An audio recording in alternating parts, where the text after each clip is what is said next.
So can't commend him enough for that. For our next meeting, we're going to be bringing back our hot topic ladies, Katie Swafford, Roberta Robinson, and Kristen Shepard. So they'll keep us up to date on happenings at the U.S. and the state of California level. Without really any further ado, I want to introduce Cory Grant of Grant Partners, Inc. I think you all know him, but we'll let him take it from here and he'll introduce the panel. Thank you, Bill. Let's see here. How's the, we got a screen. Have screen will travel. Thank you all for coming this morning.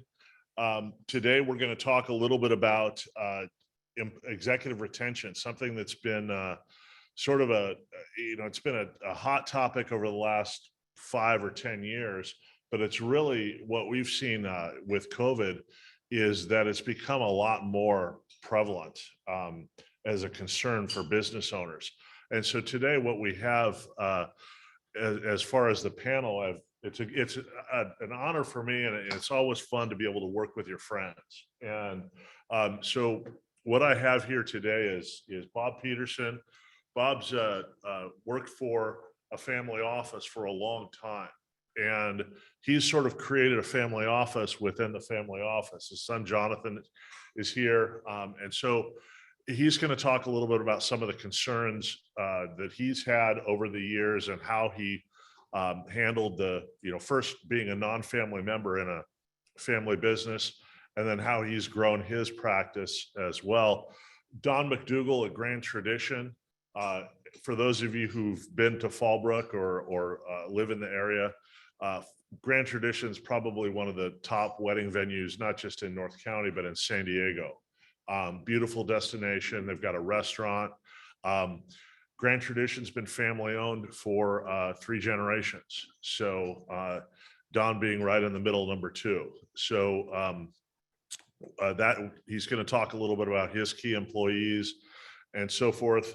Finally, not last but not least, Mike Whitton is an attorney with Troutman Pepper. Mike's not the guy who actually drafts the deferred compensation agreement, but somebody who's going to be able to give us insight into the value of employee retention when you have an M&A event or a sale. And so, when you're working with your clients and you're talking about valuation,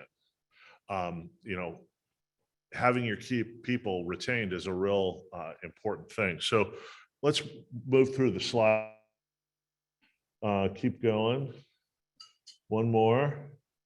Okay, so this is an interesting, let's see this thing move. All right, so an interesting study that we did, or we looked up in 2019, employee retention was a really important factor.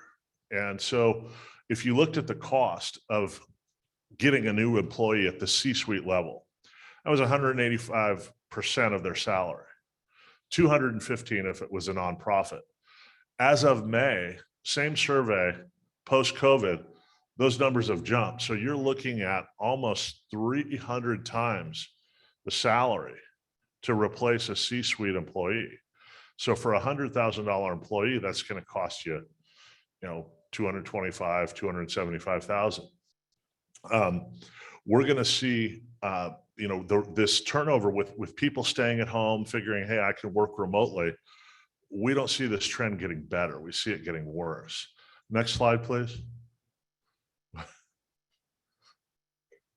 Okay, so this is just, again, a little bit more from a Vistage survey, looking at contrasting the differences between 2019 and 2021.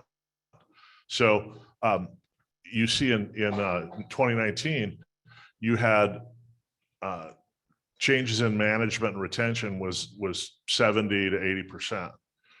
With attracting qualified talent, that's gone from 67 to 77% of people saying that's the most important thing.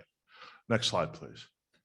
So what we're going to do is spend a little bit of time talking about different retention programs. Now, if you're in a public company or a company that's going to have a liquidity, then stock options, SARS, SARSEP, phantom stock, those things are very common.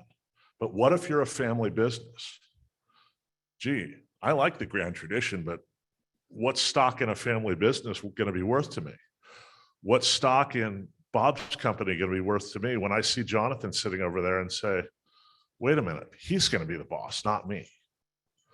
So we have to look at other types of options, other types of opportunities. So we're going to focus on a supplemental executive retirement plan as one of them, because that's what that's a plan that Don's adopted, and I'll let him explain a little bit about that. Next slide. So this is a process for determining the best options.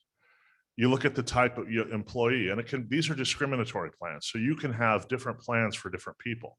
So I might say to one employee, you're going to vest over 5 years. I need you here for 5. Another person, you say, you're going to vest over 3 years because I only need you here for 3, and so forth. So it doesn't have to be equal. So you determine the type of vesting for that employee. You determine what type of plan to use. And then you look at the best funding options and then implement and review annually. Next slide, please. So again, just a couple of quotes from experts that talk about valuation or how employee retention affects valuation. You see that 73% of Fortune 1000 companies use some type of life insurance-based program as part of their employee retention program. That's not to say it's the only thing, but it's a part of it. Next slide, please. So the reason people use life insurance is because of its tax advantages, plain and simple. Okay, so it's accumulating tax-free on the balance sheet of the employer. And when the employee receives it, it behaves like a big Roth IRA. So from an employer standpoint, you not only get to deduct the money that you put in, but all that it grows to, you get to deduct that when you pay it out to the employee. Next slide, please. So let's look at this from an organization standpoint. If we look at funding a deferred compensation plan, no matter what type it is, with securities versus insurance, the cost is the same. You're going to put in X dollars. Okay. But look at the benefits you have when you have that insured. You have a key person benefit. So to replace the key person, wham, key employee dies, you've got that 2 to 3 times their salary to replace it. Okay. Next slide, please. Let's look at the executives, because that's any type of plan. You're looking at the company's perspective, then you're looking at the executive's perspective. So if we look at an insured versus a securities funded plan, you'll see that the tax to the employee is much more favorable using the insured perspective. Next slide, please. Okay, so this is a little example. I don't know if you can see that, but this is an example of why, someone says, well, you're saying that because you want to do the insurance work. You want to sell the insurance into this plan. That's why you're giving this advice. And I said, no, look here. So $100,000 going in over 5 years. If you put the plan in securities earning 5.69% versus if that's in an insured product. So the numbers in yellow at the 5-year vest, that's what the employee pays tax on. So if you're an employee, do you want to pay tax on 592 or 433? It's a trick question. Okay. Now let's fast forward to year 15 when it's time for the employee to start drawing from that plan. If they're taking out to net 100,000 a year, they have to take 150 out of the securities-based plan, because you're able to take funds from the insurance product via loans. You take 100 and you net 100. So it lasts much longer. So again, a numbers-based analysis is how we come up with how you fund the plan. Very simple, very straightforward, very tax efficient. Next slide, please. Oh, one more. So if you're working with a company and they say, how am I going to fund these benefits?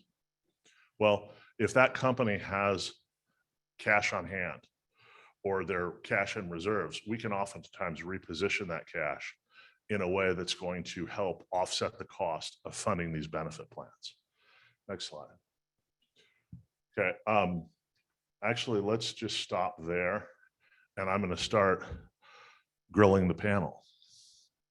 So Don, you have two key employees that are not named McDougal. And so how did you, or what caused you, what made you focus on providing them some kind of an incentive so that you could, spend more time in Austin and less time at the Grand Tradition? How did that come about? Good morning. Several years ago, when my father passed away and the first leg of the estate distribution took place, I was looking at how, with my retirement in the future, how was I going to retain key people? And my first thought was, well, because that was the way I was always brought up, is we'll just work out a program where we'll give them some stock in the company. And with that stock, we would have some, I guess, some obligation to stay with the company because of the ownership part. Cory convinced me that giving up stock was the worst thing to do, especially if you had people that had stock and then they decided to leave the company. Now you were losing control when you were actually trying to gain control. So we looked at the deferred comp program for the two key employees. And I would say one of the key employees is family, but not blood. I have a daughter-in-law that is involved with the business. But we looked at forming a deferred comp program using life insurance. And the company pays the premium every year. The employees vest over a period of 5 years. And it's actually worked very well because they're gaining equity in the form of dollars instead of stock. But it gives them that incentive to stay with the company and to be part of the company. And so the feeling of being there. I really, at a point, don't think that even once the vesting is totally complete, that there's a chance that they'll be leaving, mainly because with the life insurance, you can always add additional to that and contribute more to that program. And again, give the different compensation amounts as time passes on. But all of that's being done without giving up any ownership or any of the stock in the company. So I found it to work very well, and the employees like it and are very pleased with it. And especially post-COVID, where there's tremendous efforts in recruiting, trying to get people away. This seems to work very well for us. So Don, when you decided to implement the program, were the employees at all, were they questioning, well, gee, I'm not getting stock, or did they seem to understand, oh, okay, I have a benefit, and as you said, the longer you stay, the more it gets funded. So even if they don't leave after vesting, what was their initial reaction, and how did that play out? At the time, they really weren't even aware. They were just taking a salary benefits. They seemed to be happy with that. So this was actually considered an additional bonus for them, because this gave them some long range strategic planning on their part to be able to stay with the company, to receive additional revenue long term, and at the same point have some security through life insurance should something happen, that they knew that they were being compensated for their time and their energy as being, a key member of the company. So they were very, very pleased with it, and they look at the results every year when the performance comes out. And again, we have the ability now to look at that and even retool that if we need to add to that or take out additional insurance to increase that for them if the market demands that. Is this something that you're looking at as Grand Tradition expands and continues growing as a wedding venue? Is this something that you would consider using as a way to attract a key person or hire, maybe a higher quality person by including that new person, a new hire in something like this? Is that? I haven't looked at it as far as acquiring new people. I hope I don't have to.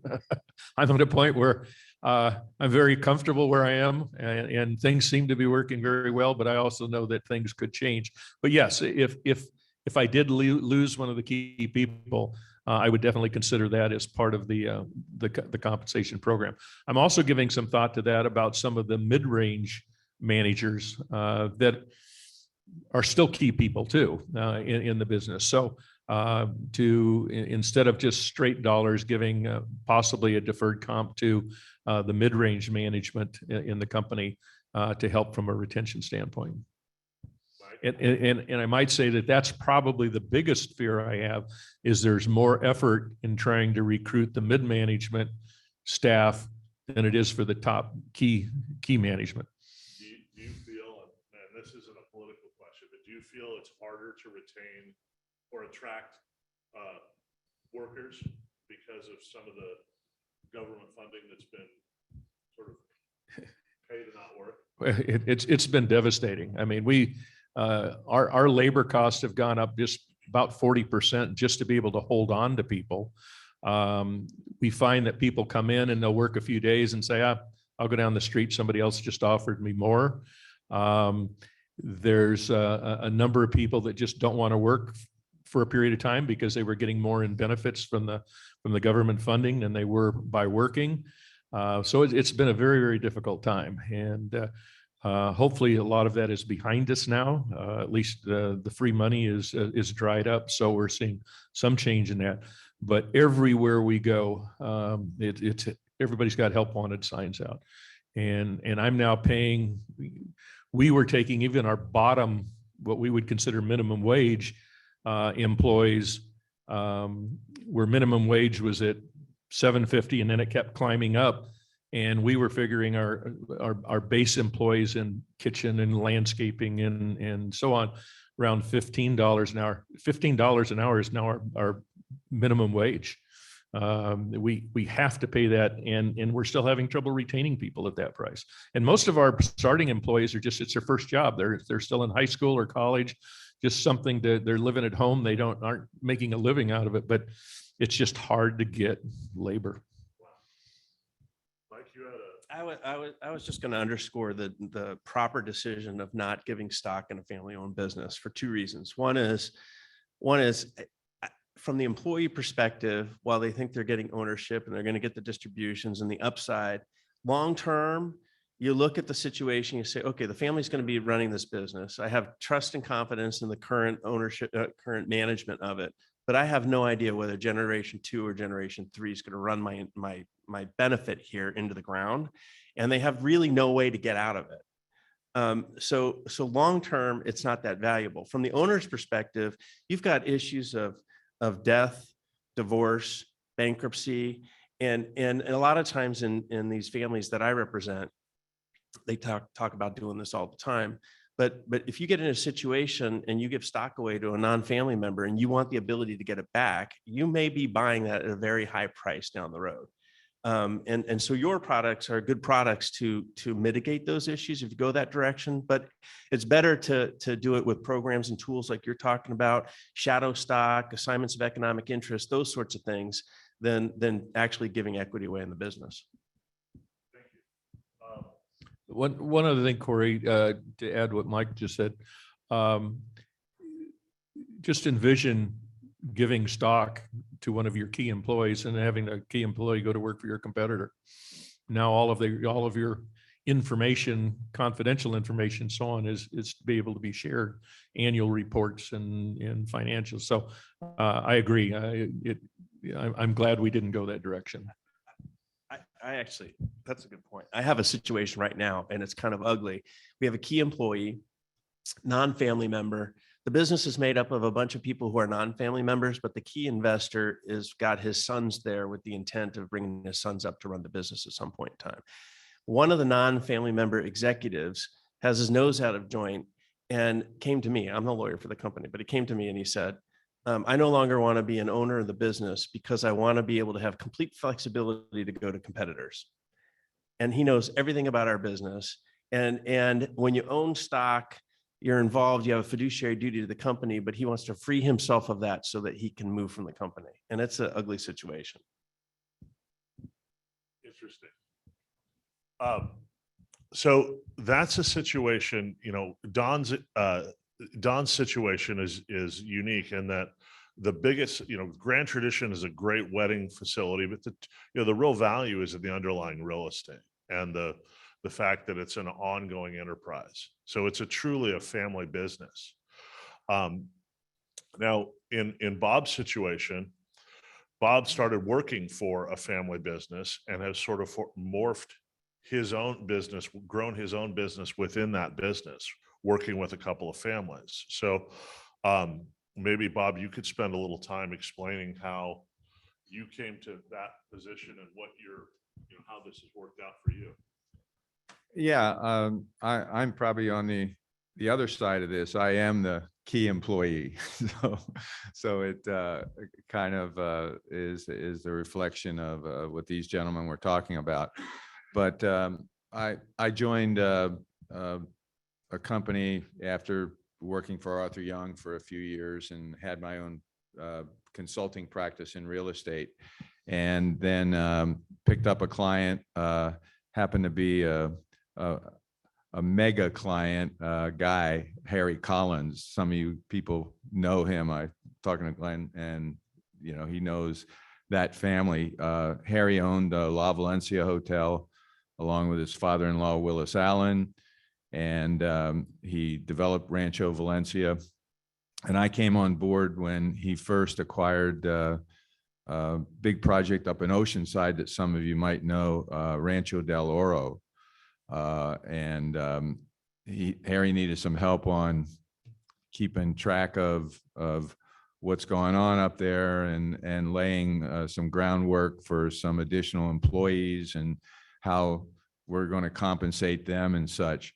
So I went in as a consultant, and here I am 38 years later as an employee. And but I've never considered myself an employee. I've always considered myself an advisor, a counselor to the company. There are actually three families involved: the Collins family, the Thornton family, and the Miller family. And we have three tranches of business, basically. One is called La Jolla Development Company, which owns and operates shopping centers both in San Diego and in Northern California. And then we have Collins Development Company, which did the industrial projects. We had significant holdings in South Bay and in Sorrento Valley. And then the other arm of it is Harry with La Valencia Hotel and development of Rancho Valencia and Rancho del Oro. So we had many different entities. We have, I don't know, 90 to 100 separate companies, LLCs, partnerships. We have about 600 limited partners, mainly in the shopping center and industrial portion.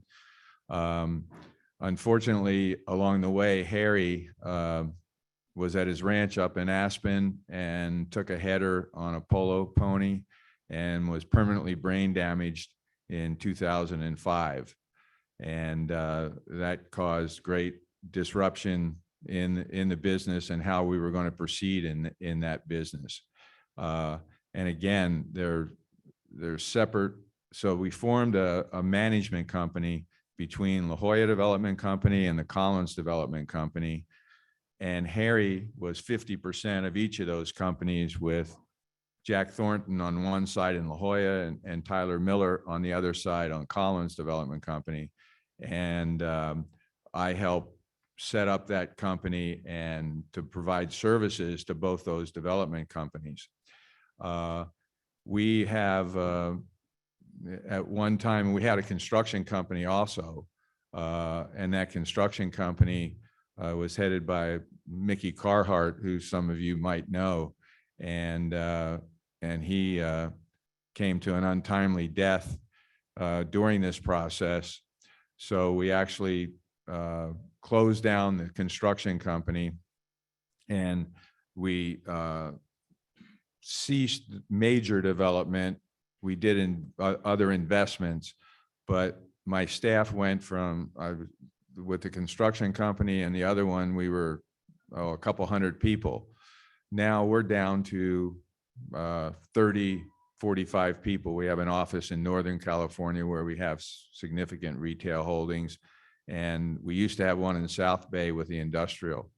You know, you can't predict what's going to happen. Harry's demise from the accident, he was permanently disabled. The accident happened in 2005. He was under intensive care for 8 years after that and died in 2013. So we did have disruption within the company, wondering what direction we were going to go, how we were going to operate, but the decision was made by the three families to continue and to have the management company take care of that. And so we're down to 30 employees now. And what our compensation plan basically is at this point is the profits of the management company stay in the management company and compensate our employees. And we have, our average employee has been with me 18 years. And so one of the things that we do is to try to, you know, even before a pandemic, had flexible hours and took care of the people in what they wanted to do and how they wanted to do it. And we've restructured how we kind of run the company and how we deliver our services of management, both on-site and off-site. We're at a point now that where do we go from here? Because a lot of our employees are going through that period where they're saying, how long am I going to work? So we're looking at how we can revive new blood in the company. And part of, you know, the discussions I've had with Cory are, you know, how do we do that? And the life insurance option for key employees, you know, seems to be an attractive alternative for us in being able to attract those people as we move into the next 5 to 10 years and restructure our employee base. Thanks, Bob. I have a question for you. As you were coming up and identified as a key employee, were you given opportunities to participate in certain deals? And how did, like, if you saw, okay, there's this big shopping center being developed and there's going to be a number of LPs, you know, non-voting members, were you given, or did you ask for opportunities to participate in that? Yeah, that's exactly what we've done for our three key employees. I'm president. We have a head of leasing and development and a CFO. And over the years, we've gone to the families and said, you know, we do need this kind of additional compensation because we are running the company. There's no family, very little family, and I'll go into that later on how I've dealt with that. But the key employees, we negotiated a ownership position in in the development of the various properties we had. And with 500 plus limited partners, we have a stable of people and families who at certain times want to transact in their own life cycle and want to sell these. And limited partnership interests, you know, have a huge discount to them because you have zero control over it. And, you know, you get a revenue source, but what kind of return do you need on that? And so if a limited partner wants to sell on the open market, they're going to take a 25% discount on the sale of a limited partnership interest of which they have zero control over, really don't know who the general partner is for the person purchasing it, and that kind of stuff.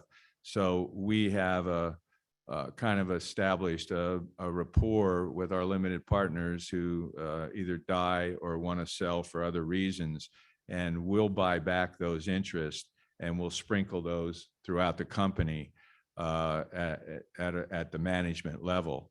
And we'll buy those partnership interests at like 12 to 15% discount and still make the yield, you know, the yield in the neighborhood of 12 to 15%.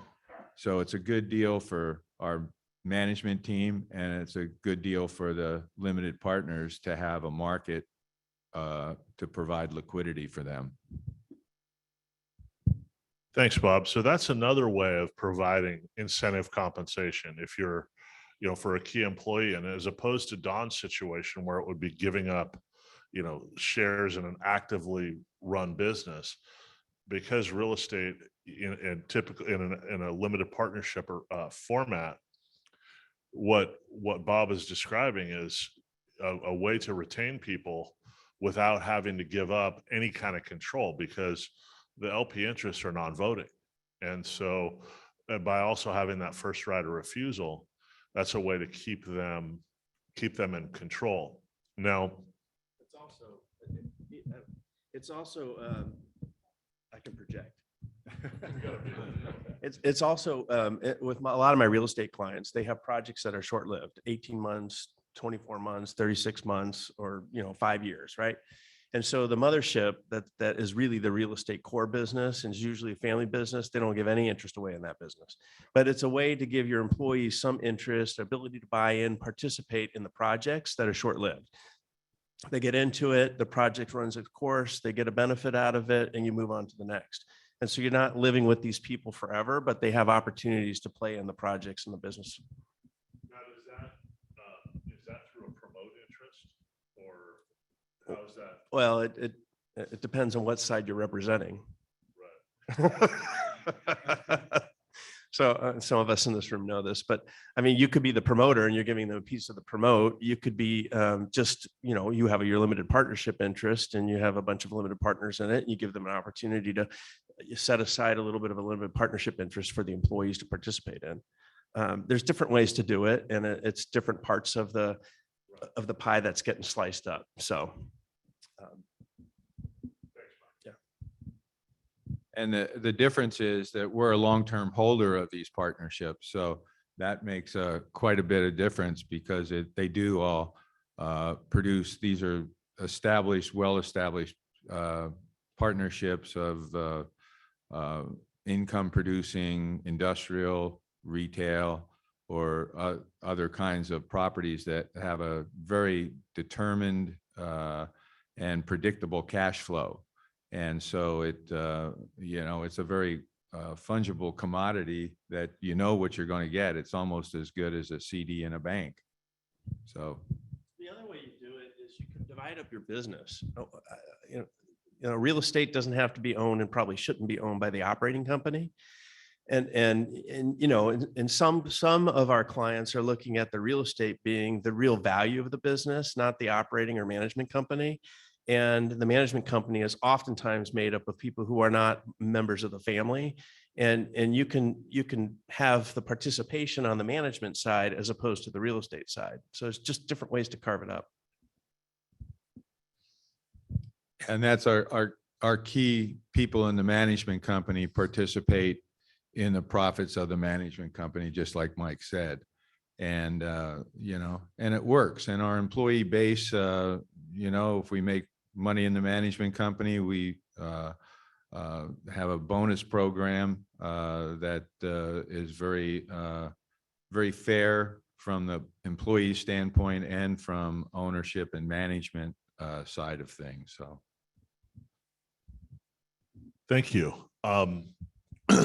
So as you can see, there are a lot of ways that you can incentivize key people, and it doesn't always involve using life insurance. That's just a tool that sometimes makes sense, sometimes it doesn't. Sometimes the business is set up where there are other mechanisms that you'll either use in conjunction with an insured plan or in lieu of.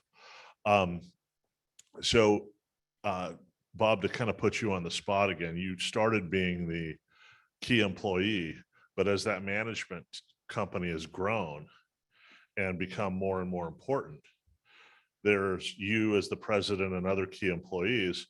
And then there's this guy over here, Jonathan, who happens to have the right last name. How does bringing him in, how is that working with the team, and how is there, how did you handle that? The way we've structured things is that Jonathan strictly, he's not working for the company at all. He works for me personally. So he helps me and our family. So he's really working with our family business now that we've got resources and assets and such. And with, 6 other siblings and families, our little enterprise is getting big enough to need the help of Jonathan, who graduated from University of San Diego a couple of years ago, and he handles the family office for the Peterson family, which is independent of the company that I'm the president of and run. So, and I can use him as a resource to help me even with that, but he's not tied to the enterprise that I actually run and have run for years. And we'll get into, I know Cory will ask the question of family members in that organization and how we've handled family members with the 3 families. But my family I've kept separate, and we don't know what direction that'll go in the future. Yeah, I know he is a little bit, the jury's still out, right? But you segued perfectly into my next question, is how of the 3 families that you work with, how do you sort of, and I know there are some personalities involved there. How have you handled that and sort of kept that at bay? Yeah, I've had the pleasure of coming into this thing and always considering myself a non-employee. I've always considered myself a consultant, and said, hey, when I finish my job, I'll leave. But it seems to be that it just gets more complex all the time. And I've never considered myself an employee. I've always considered myself an asset entrepreneurial advisor to these 3 families. And each family has a different situation with the group. Harry Collins was the owner of 50% of one company that did the retail development, and a 50% owner with another family who did the industrial projects that we built. And so Harry is the mutual person. Harry has a son that he helped set up in business as a contracting company. And he did that for many years, and I helped that company with Harry and his son, but his son was not involved in either the retail or the industrial projects. My other partner, Jack Thornton, soon after I joined the company and started consulting for them, he said, "I've done enough development, and I'm moving to Sun Valley." So he moved up to Sun Valley and became a passive owner of real estate. And so I reported to him and Harry on the shopping center side. And then Tyler Miller brought in his son to Collins Development Company, which was still doing development. And so Tyler's son actually worked for the company and has continued to work for the company. Jack had nobody involved in the company, and Harry treated his son in a different entity that had nothing to do with the company. And now I'm doing with Jonathan, with our family. So I've seen all the gamut of how family members can be involved in the business, but in a different sort of way. Thank you, Bob. Mike's got a, it's funny, every once in a while, Mike and I'll get together, have a drink, and he's always got really funny stories about, you wouldn't believe what this XYZ company did. And when he gets that look on his face, I know he's got a story to tell. So I'm actually having a little bit of a problem up here. One of the things that troubles me the most about generational family businesses with generations is what is the plan?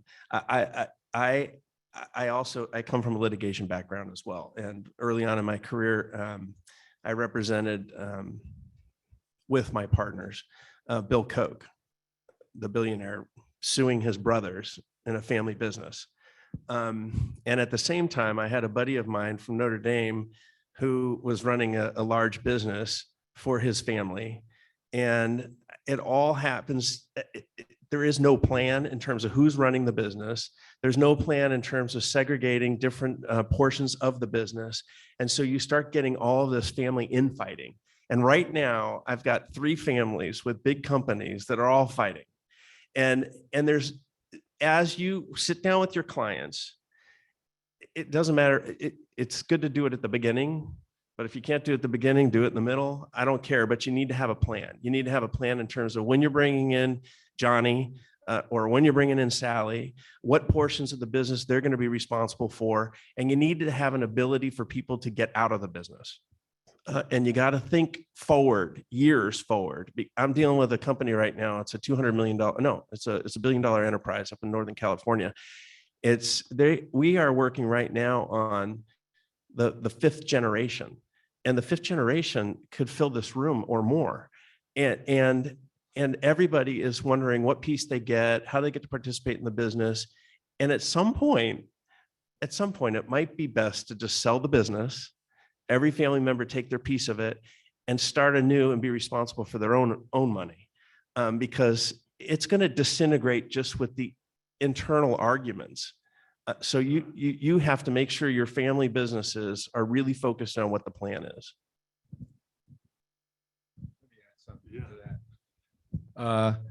That's where we've established the fact that the pure assets, the generating cash flow assets, are already parsed out to the ownership. Our ownership groups have what they originally set up as general partner, and the ownerships of those early on when we first established the business, and the development of the individual shopping centers, the individual industrial parks. And so each family as a general partner has a percentage. We brought in limited partners, and basically the families own in the aggregate about half, and we have limited partners for half. So already we've done the division amongst the general partners and the family members. And so now my involvement is, and I talk to Cory about it quite often, about how we handle the family, individual families. So I really have the 3 families that I'm helping out, figuring out what they do individually with their portion of this thing, but the 2 families each are integral and have decision-making capability in an equal status. And it's an interesting dynamic that I think has really worked well for us. And the families are pretty copacetic. In the one group, we're selling properties with the mutual agreement of both parties. And in the other one, we're retaining those properties and probably through the next generation or 2. So it gave us flexibility. So I don't know how we fell into this exact, organizational structure, but it's worked. And it was the typical thing back in the 60s and 70s, form an LP, general partner takes a promote, as well as producing, putting in some equity and making a deal with limited partners. And now I wish my limited partners wanted to sell more. I want to go out and advertise and say, hey, we'll buy your interest back because, they're great assets to own, and they're going to be owned through the next generation. Thanks, Bob. And this kind of segues into, the question that I asked Bob when we first started talking. I said, well, you've got 3 families. What if their estate plan? What if one of them didn't do their estate plan? And you got a big liquidity need. Now somebody's got to pay tax. And the other families are saying, okay, let's go develop. Well, the family that didn't do their estate planning is saying, well, I can't contribute my capital because I got to pay the man. And as you all know, the man doesn't wait. So could I put up slide 14, please? So what I wanted to do is just take a moment and sort of segue into some best practices. You were there. Okay. So these are some things that I just brought as ideas to integrate some of what we've heard today with sort of best practices. So if you represent an employee, key employee, okay, make sure that you look at what benefit plan is being offered and see how you can integrate that into your client's estate plan. So if your client is, works for, Grand Tradition, well, how is that benefit program that's being offered fit into their estate plan? If you represent a closely held business and key employees that are there that are not part of the family, make sure you mention deferred compensation as a way to not give up stock. Well, that's a really, as an advisor, you want to mention that. Say, have you looked at deferred compensation as a way to not give up equity? And if you're working with a family in establishing the deferred compensation plan, it's a best practice to coordinate that with the family's plan. So maybe if I'm trying to buy Bob's company from him because I say, yeah, I'd like to be that manager. I'd like to be the next Bob Peterson. I want to take over La Jolla management. Well, he might not want to sell me his interest, or in negotiating buying his interest, he might not want me to pay him. He might want me to pay a trust for his 7 kids. Okay, so there we have an integration of the deferred compensation, employee retention with the estate plan. Very few advisors look at that. That's something that we do. Okay, deferred compensation can be a great way in family businesses. If you've got one kid that's operating things and the others that aren't, it's like, yeah, you get equity because you have the right last name. But what about those 1 or 2 kids that are in the business versus those that aren't? You could say, okay, everybody's going to get X as an equity distribution just because you're part of the family. But for those of you who are operating the business, we're going to include a deferred compensation for you to acknowledge the fact that you're putting in extra work above and beyond just having the correct last name. So those are just insights as to how to coordinate that with your deferred compensation with the estate planning. I'm going to open it up for questions before we move on to something else. Do we have any questions, comments, anything from the room? We've either been very clear or very confusing. Yes, sir. How do you handle the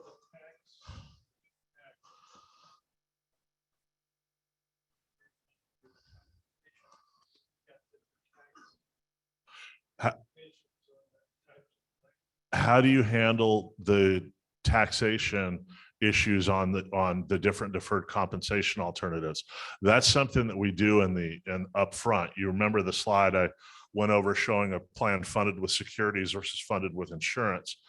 So we look at it, okay, what's best for the employer?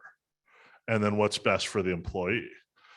As you all know, some employers are, will say, hey, I want to make sure it's best for my employees. I want to do and others are like, nah, screw it. I want to do what's best for me.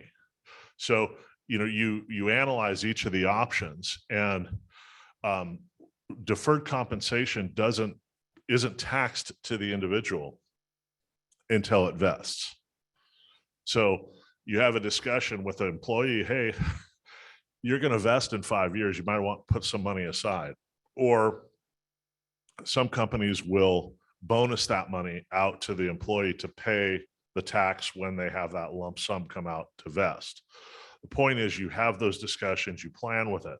Now, if your compensation is coming in the form of LP interest, as Bob mentioned, that's simple and straightforward, because as soon as they get the LP interest, they get the cash flow that comes from that and any depreciation. They're just a straight owner. Now, in the event of a promote interest that Mike referred to, last time I checked, promotes don't really have any value. Not until the end. So if I grant a promote interest to you, Mike, what's the value of that? What's the tax? Zero, because a promote is simply saying, we think there's going to be a profit, and if there is, you're going to get a piece of it, but there could be a loss. So what's the tax on that? Nothing. So that's something that you want to look at up front. That's something that we do when a client says, how should we look at the deferred compensation? So when Don asked me about his employees, we looked at, okay, here's how it looks for the Grand Tradition, and flip the page. Here's how it looks for the employees. And that's the analysis that you go through every time. Yes, Pete.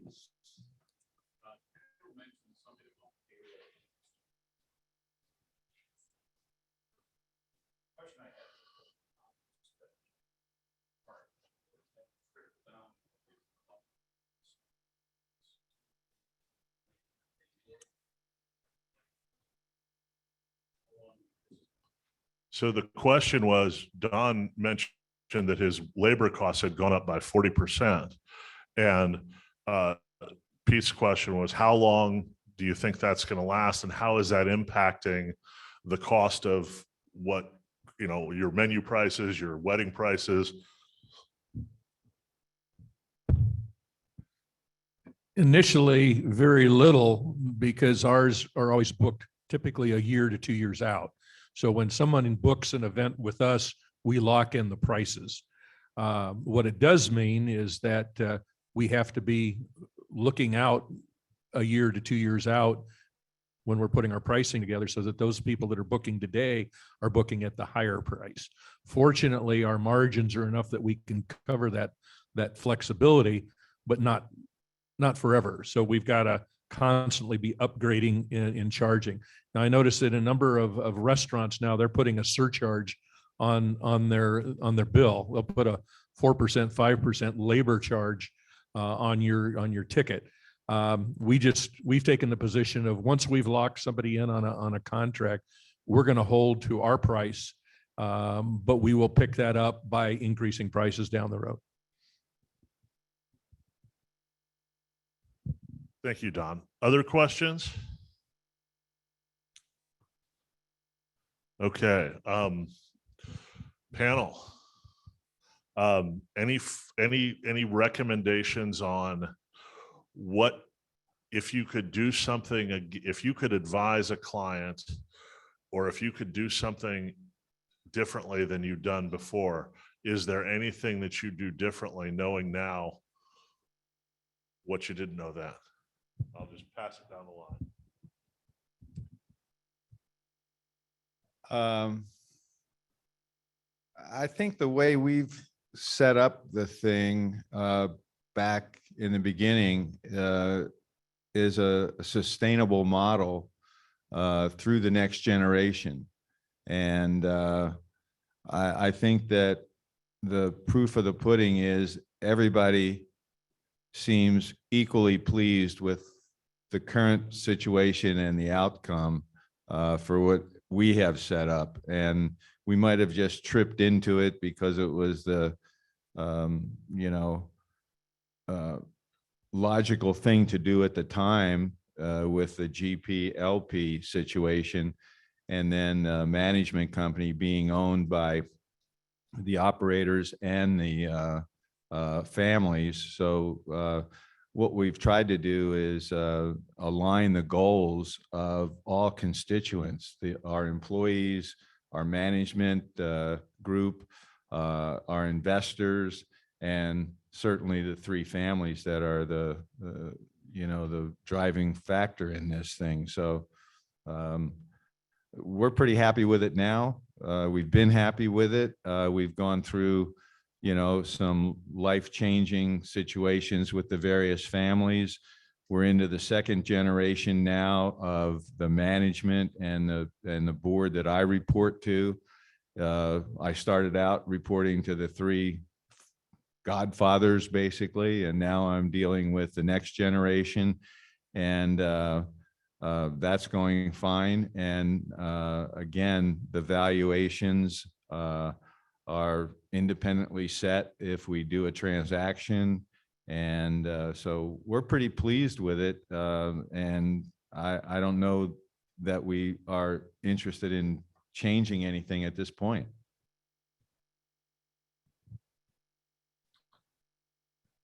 My words of wisdom would be keep family out of family businesses. It's over a number of years, my parents, who started the business back in 1983, 84, had a vision of their kids, their grandkids, their great grandkids, all being part of this wonderful venture. People have different work ethics. I had two sisters. They didn't want to be involved in the business, but they wanted the benefits.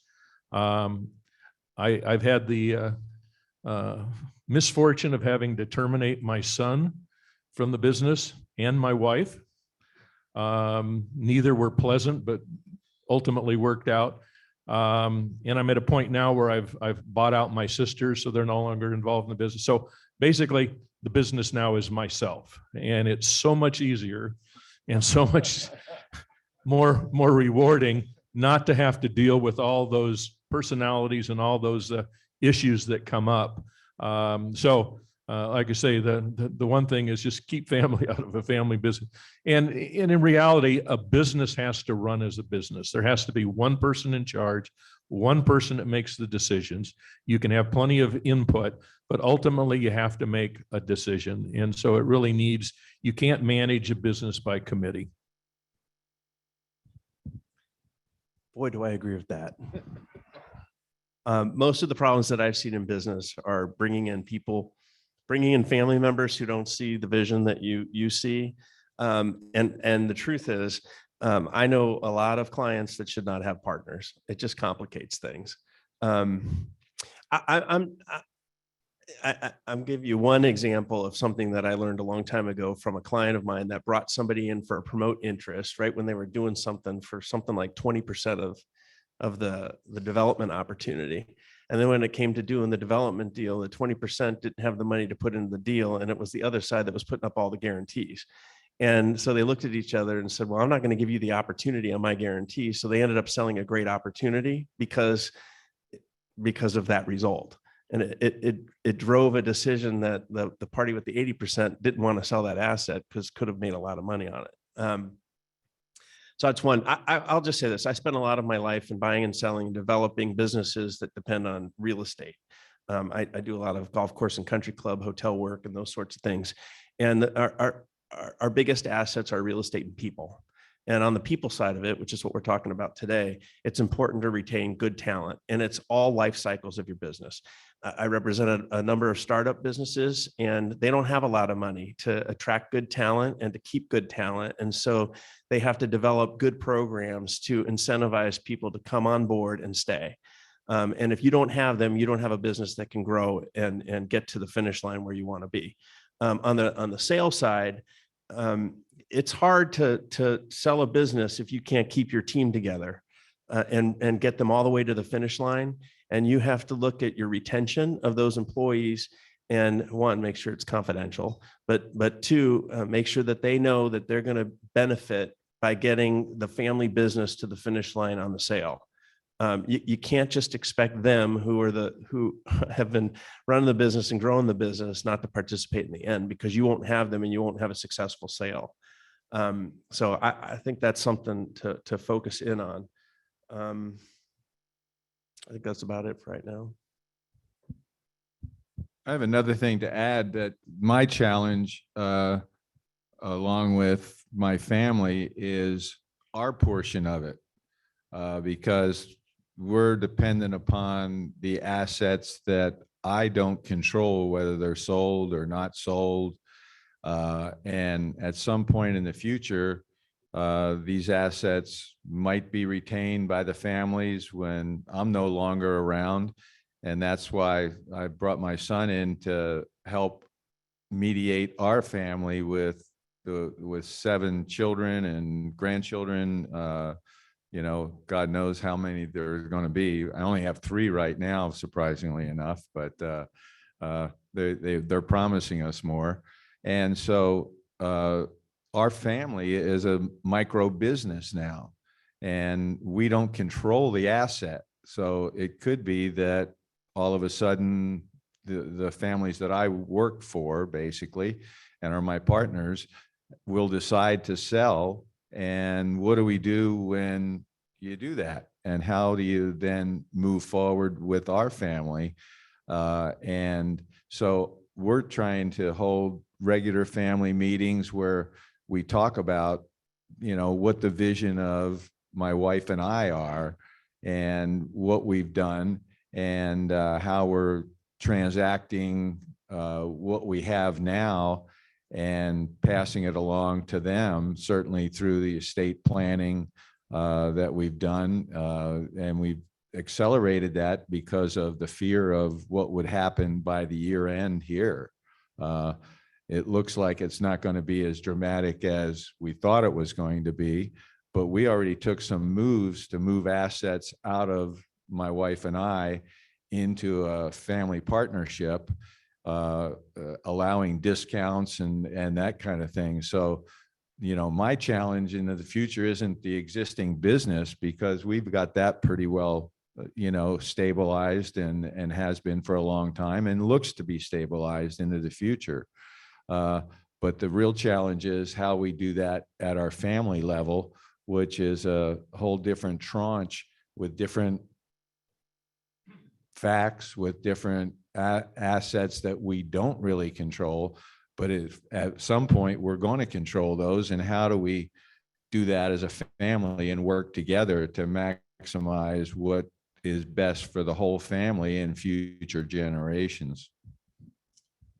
Thank you, Bob. Very insightful. I always, anytime I talk to any one of these 3 guys, I always learn something new. And so today's no exception. I really appreciate you taking the time to get up and, Mike's commute 3 blocks and Don's commute all the way from Fallbrook. So I appreciate you all coming down and participating for the council.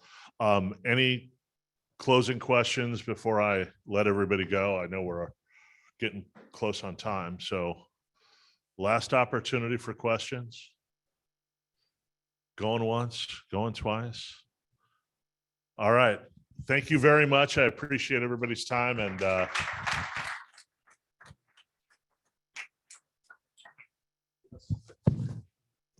Thank you all so much, Cory, the panel, great information. Michael, look forward to talking to you a little bit further on your large family business, 5 generations. It's a big passion of ours as far as how to actually mechanically deal with that situation. And I think you probably have some things to share as far as the planning component of that. Thanks so much for coming today. Our next meeting is December 7th with Lisa Rayberg of Rayberg Life Settlements. She's going to provide a good background on how all of us can help identify opportunities to deal with clients who are deciding to walk away from a policy or not. Really, everyone, be sure to RSVP for the meetings. This is more for ordering food and that type of thing. So thank you so much. We'll see you soon.